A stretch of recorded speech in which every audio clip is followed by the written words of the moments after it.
President of Azerbaijan, İlham Əliyev, thank you for talking to Al Jazeera. Very glad to see you. It's been over 2 decades since the present conflict between Armenia and Azerbaijan has begun, and you've gone through lots of ups and downs, but no peace has succeeded so far. Why has this been conflict dragging for so long? The main reason is that Armenia doesn't want peace. They want to keep our lands under occupation forever. They don't want to change status quo, and this is the reason why it lasted so long.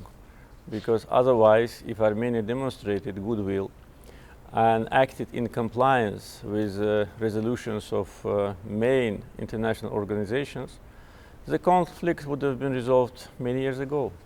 Because back in 1993, when Armenia occupied part of our territories, UN Security Council adopted 4 resolutions demanding immediate, full and unconditional withdrawal of the troops from our territories. But these resolutions remain on paper. Minsk Group, which was created in order to facilitate to find a solution, already is in activity for 28 years and also without any result. Therefore, the main reason is, as I said, the position of Armenia.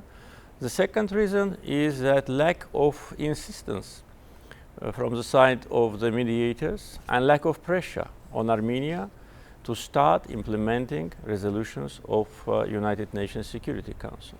On many occasions I raised this issue and was saying that international sanctions must be imposed on Armenia to force them to comply with resolutions and to start liberation of our territories. But my appeals were not answered properly, and now what's happening is a result of Armenia's destructive policy. So you say Azerbaijan doesn't have the international support that it deserves based on the international legal concerns? From point of view of international law norms and the decisions and resolutions of international organizations, we have very broad support. As I already mentioned, UN Security Council resolutions, which is resolutions of the highest international body, they adopted resolutions asking Armenia or demanding Armenia to withdraw from the troops. The General Assembly of United Nations did the same. Other international organizations like Islamic Cooperation Organization, Non-Aligned Movement, European Parliament and others, they did the same, but it is not enough. So we have a legal framework for resolution, but there is not enough practical pressure on aggressor. And here we see the contradiction between international law and what is happening in reality. So such an open ignorance of the norms and principles of international law by Armenia should be a good indicator that international law doesn't work, or it works selectively. In some cases, as you know, Security Council resolutions are being implemented within days, if not hours. But in our case, it's on paper for so many years. So lack of practical pressure on aggressor is also one of the reasons why the conflict lasts so long. Well, you have accused Armenia of starting the war, this conflict actually, and many can argue that Armenia, having the territory it has and victory of the Velvet Revolution in 2018, wouldn't risk starting an armed conflict. What would you say? Well, I don't know what is the reasons for such kind of analysis, but what we see here, we see what is happening on the ground. If we look at what Armenia did after so-called revolution during the last 2 years and what they declared, we will see that they were always provoking us and they were aiming at starting new war, and the reason is to disrupt negotiations completely.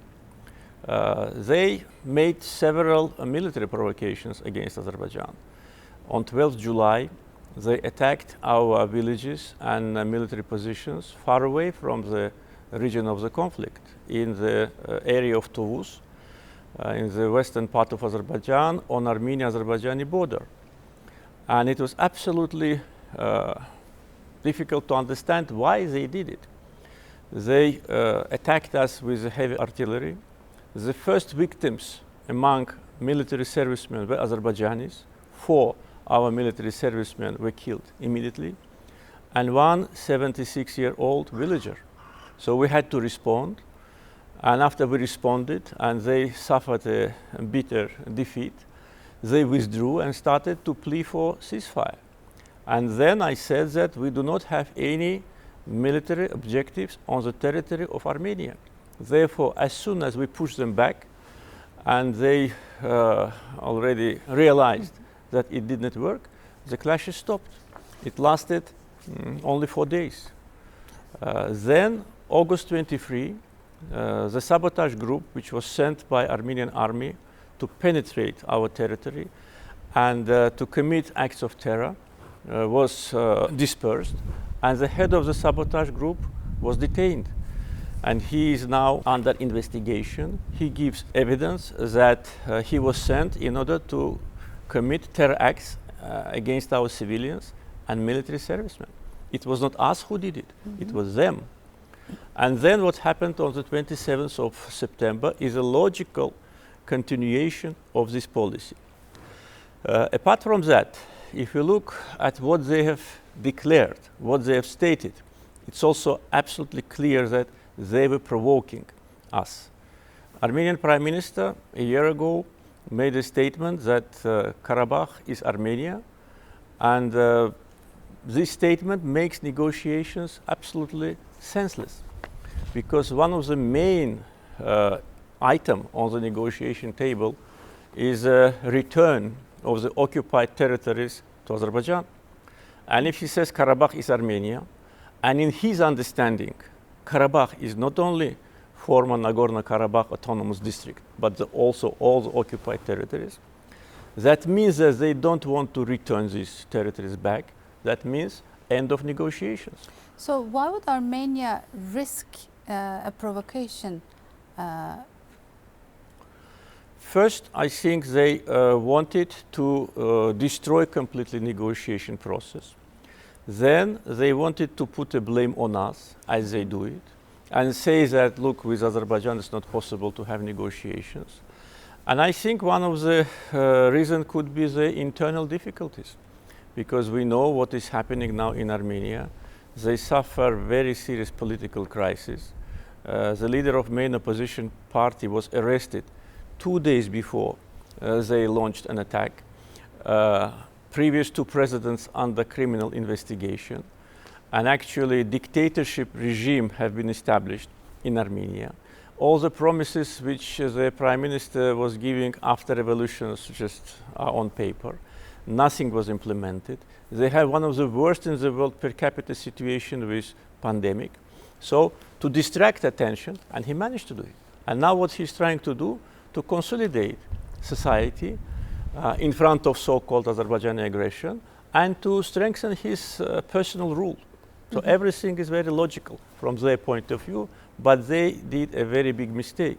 And moreover, before the aggression, several days, before I was speaking at UN General Assembly, saying that they are preparing for war and they must be stopped. And that's what happened. And you said before that the Armenian military must unconditionally withdraw from the territories that they had occupied. Yes. What do you aim for in the region now? Who? As Azerbaijan? We? Yes. We still keep our position unchanged. What I am demanding is absolutely in line with international law, because the whole world recognizes territorial integrity of Azerbaijan, and no country in the world recognized so-called Nagorno-Karabakh Republic. What I'm saying is completely almost the wording of UN Security Council resolutions, and they need to leave our territory, and then the war will stop, and then the conflict will come to an end, and then maybe sometime later people of Azerbaijan and Armenia can again live together in peace. So that's our position, and it is unchanged. And it is based on historical truth, it is based on international law, and also it is based on today's political and geopolitical realities in our region. I think Armenian government overestimated their so-called importance on global arena, overestimated the possible international support to them, and made very serious mistakes, provoking us, attacking us, and now they are suffering the very serious defeat. Would you accept going to the negotiating table with Armenia's Prime Minister Nikol Pashinyan? Actually, negotiations stopped because after his statement that Karabakh is Armenia, I said there's no room for negotiations. But Minsk Group co-chairs were making requests to me that Azerbaijan show maybe more, understanding with respect to the fact that the Armenian government is new and maybe they do not completely control their emotions and their words. And I said, okay, let's try. We want to find a peaceful solution. Therefore, we waited for so many years. And probably negotiations would have been continued if not for this destructive approach. And after that statement, I had a meeting with the Armenian Prime Minister. But they were absolutely meaningless. They were formal. He was telling me that they are not going to give territories back. And then what to talk about? If they don't want to do that, if they go against elaborated principles by the Minsk group, which they elaborated for years, and means that he destroys negotiation. Negotiations cannot be held unilaterally. We need to have a partner, but in Armenia, so far, we don't have a partner for negotiations. So can we say that Azerbaijan's precondition for coming to a negotiating table is that Armenia withdraws from the occupied territories? Actually, it was Armenian Prime Minister who put precondition on us. And that's, by the way, another provocation. I think several months ago, he put 7 preconditions to Azerbaijan. Actually, he wanted to dictate his agenda to us and to the Minsk group. And one of those preconditions was that Azerbaijan should negotiate with so-called Nagorno-Karabakh authorities. And not only us rejected it, also Minsk group rejected it, because it changes completely the format of negotiations, which was elaborated for more than 20 years. And negotiations are taking place between Armenia and Azerbaijan. So he puts precondition on us, and we rejected it. And the reason why he did it was, again, he wanted negotiations to stop and keep the status quo unchanged. As far as we are concerned, we are always ready for negotiations. We never rejected them. We had difficult times in negotiation process in previous years. Not everything was going smoothly, but with the previous Armenian leaders, we had a process. And we were elaborating the so-called step-by-step approach. Otherwise, we wouldn't have been in this process for so many years. It was not a useless time. I think we made a very big progress. I'm in this process since 2003, and I worked with 2 previous Armenian presidents, and we made progress. It was not easy. We had, of course, big, variety of views, but we were making step-by-step progress, and we elaborated what we have now.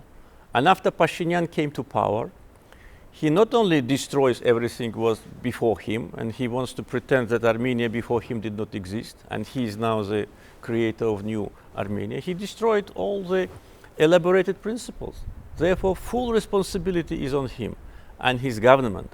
And by the way, reasonable people in Armenia, they understand it. They were already making statements alarming Armenian population that this person leads their country to catastrophe. It's not a way how to behave on negotiations. It's not a way how to provoke Azerbaijan. Another provocation was so-called inauguration of so-called leader of Nagorno-Karabakh in the ancient Azerbaijani city of Shusha. No other so-called Nagorno-Karabakh leader did that. Why he did it? In order to insult the feelings of Azerbaijanis. Then they decided to move so-called parliament of Nagorno-Karabakh from Khankendi to Shusha. Why? Another insult on Azerbaijanis. They openly resettle Armenians from Lebanon on the occupied territories, demonstrated on TV, which is a brutal violation of Geneva Convention, in order to demonstrate their hatred to us. Everything what he did was to destroy negotiation process. Therefore now when they are pleading for negotiations, when Pashinyan calls world leaders many times and is complaining about Azerbaijan, I think those leaders should tell him, it was you who destroyed negotiations. It was you who provoked Azerbaijan. It was you who insulted the feelings of Azerbaijanis. Therefore, you must be responsible for that. And Armenian people, and I made an appeal a couple of days ago to Armenian people, they should make him responsible for that. We don't have a problem with Armenian people. They are our citizens. We have thousands of Armenians living in Azerbaijan. And those who live in Nagorno-Karabakh area, also we consider them our citizens. Yes. And we invite them to live together with us as many other nationalities and ethnicities who live in Azerbaijan. Therefore, Armenia should refrain completely from these provocative statements. They should make new statements that Karabakh is not Armenia, and then we will see. So, within this deadlock, political deadlock, would a Russian mediation work for Azerbaijan? Russia is one of the countries which is a mediator along with United States and France. And during my involvement in this process for 17 years, all three countries were equally involved in the process, and there was and there is quite a high level of coordination in the process. Of course, Russia has a special position because it's a neighbor to Azerbaijan, neighbor to the region. It does not have a state border with Armenia, but nevertheless, Russia is a country which Azerbaijan and Armenia have good relations and historical relations. Therefore, of course, their role and their, I would say, capability to mediate are much higher due to objective reasons from those who are situated far away from the region and maybe not completely know what was happening here during the last decades. Therefore, we think that three countries, they should continue to work together if all of them keep neutrality. This is important. And we're concerned that just recent days we see some statements which are counterproductive and which are demonstrating a kind of a, change in the position in neutrality. Every country can have its position, it's normal, but if you're a mediator in such a sensitive issue, you should act in this capacity. If you want to act in your national capacity, of course, but then you should step down from the Minsk Group co-chairmanship and say whatever you want, accuse whomever you want, deliver stories about what happened which has no proof, and of course nobody would object. But if you are a mediator, you have to be neutral. You have to be mediator, otherwise mediation will not be acceptable by us. So there are calls from the international community for a ceasefire, but given the latest statements by both Azerbaijan and Armenia's side, are you choosing to ignore international calls for a ceasefire? No, we are not ignoring, but ceasefire cannot be achieved unilaterally. I'm just trying to deliver the message to those leaders who called me during these days, saying that it was not Azerbaijan who started. We had to defend ourselves. If we did not respond this time the way we did, today we would have had hundreds of victims among civilians. We still have a lot.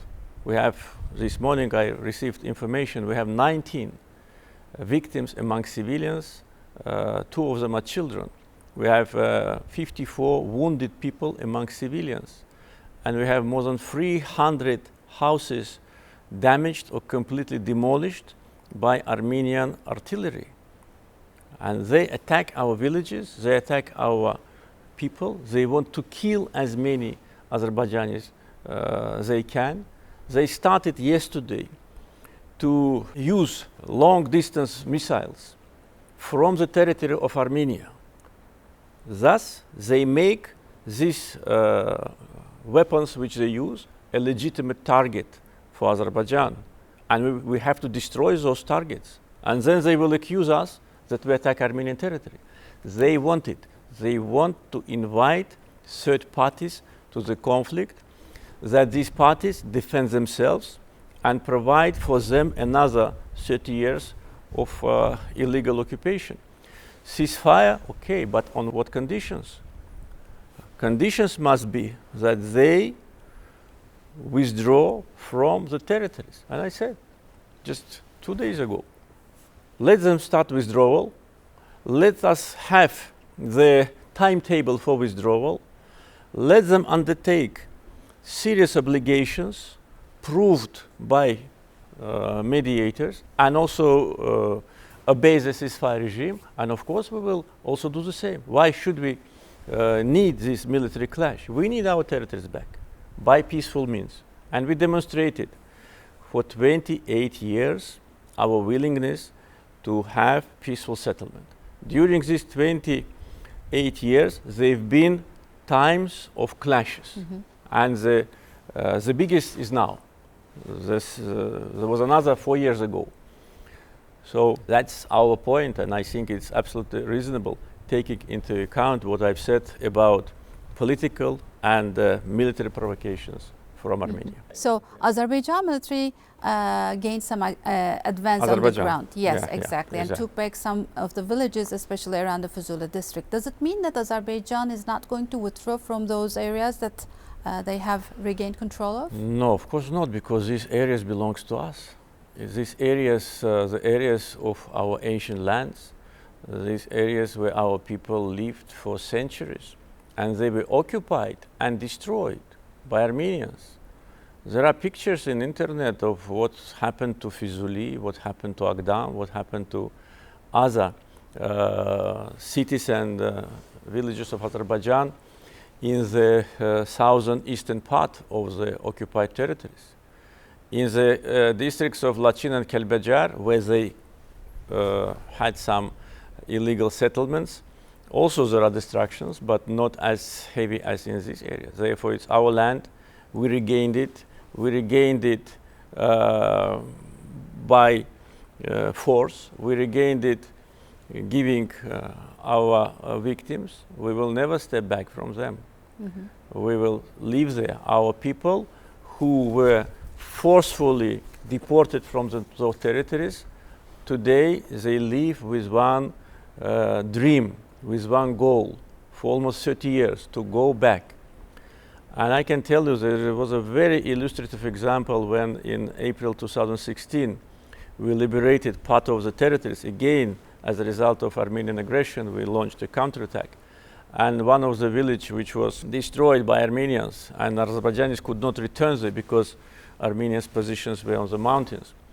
We built for refugees the new village, and even those who never saw that land, those who were born after, all of them returned. Jojo Merjanli. I said Jojo Merjanli is a symbol of our dignity, symbol of our will. And Jojo Merjanli is a symbol of our return. And I said our return starts now. So I'm sure that all those who have been deported from those territories will go back. There is nowhere to go back because everything is destroyed. Everything. Not a single building. Everything was destroyed. And of course we will help and we will rebuild the cities. We will rebuild the villages. We will return the initial names because Armenians committed a cultural genocide against us. They destroyed all the mosques on the occupied territories. They keep pigs and cows in the mosques, thus insulting the feelings of all the Muslims. They change the names of our cities, change the names of our villages. All the names will go back. We will go back to our lands. This is our legitimate right. This is a historical task for us, and I'm sure we'll succeed. The Caucasus region is a very complex one, not only in terms of geography, but also when it comes to culture, ethnicity, and social structures. Do you believe in people's right to self-determination? This is the point which Armenian propaganda often uses, thus trying to mislead the international public opinion, which of course in broadly ordinary people, they are not specialists in international law, but there are very clear identification of the basic principles of international law, which have their reflection in the Helsinki Final Act. Principle of territorial integrity is prevailing. Self-determination is one of the important principles of international law. But if we go back to UN Charter, if we go back to Helsinki Final Act, we'll see that self-determination should not damage territorial integrity of the countries. Another important point, the territorial integrity of the country cannot be changed by force, and cannot be changed without an agreement of the people of the country. Therefore, in the case of Nagorno-Karabakh conflict, of course, self-determination is not working the way how Armenians want to do it. And another argument, Armenian people already self-determinated themselves. They have independent Armenian state. Today Armenians live everywhere. They live in France, they live in America, they live in Russia, they live in Middle East. Let them ask for self-determination in those countries. What would be reaction of authorities of those countries if Armenians would ask the land which does not belong to them and ask this land only because they now became majority? That's their tactics which they use for many, many years.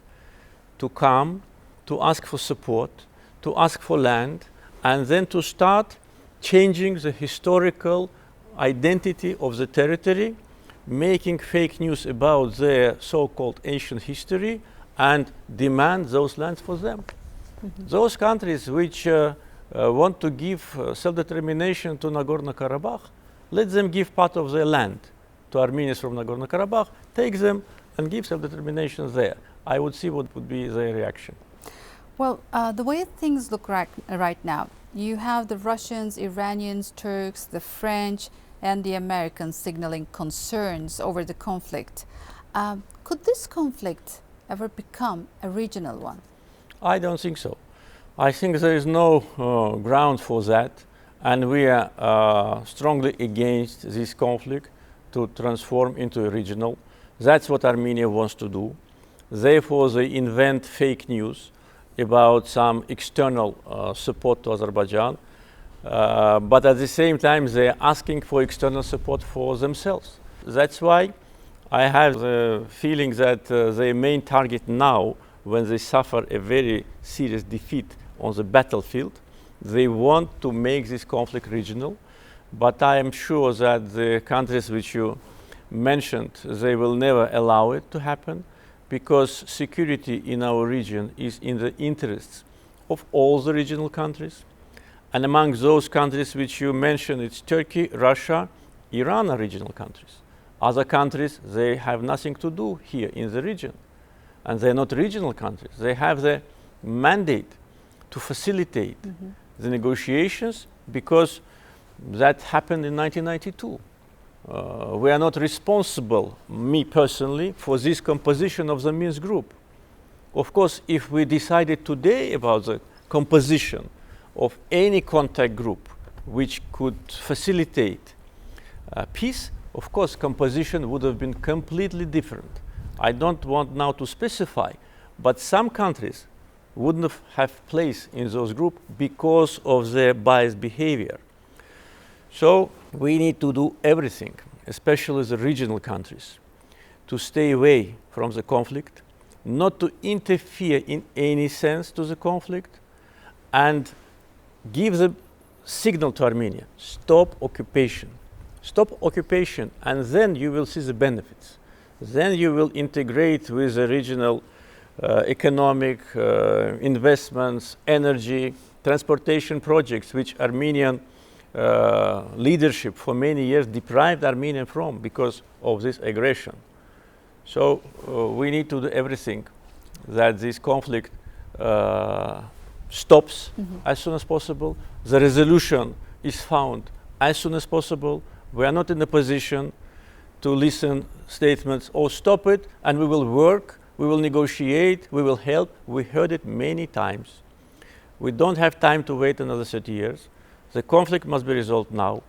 Those who want to help Armenia, so-called their close partners, let them help by telling them, leave the territories, demonstrate your will, stop firing, tell that today or tomorrow, only 1 week, I will leave Agdam. Next week, I will leave Fizuli. Next week, I will leave Kalbajar, etc., and we will stop. So this is a very fair position. This is a position aimed at peace, not at war. What about Armenia's claims that Ankara is militarily involved in this conflict with its planes, etc.? This is false information. It has no proofs. I already made statements about that.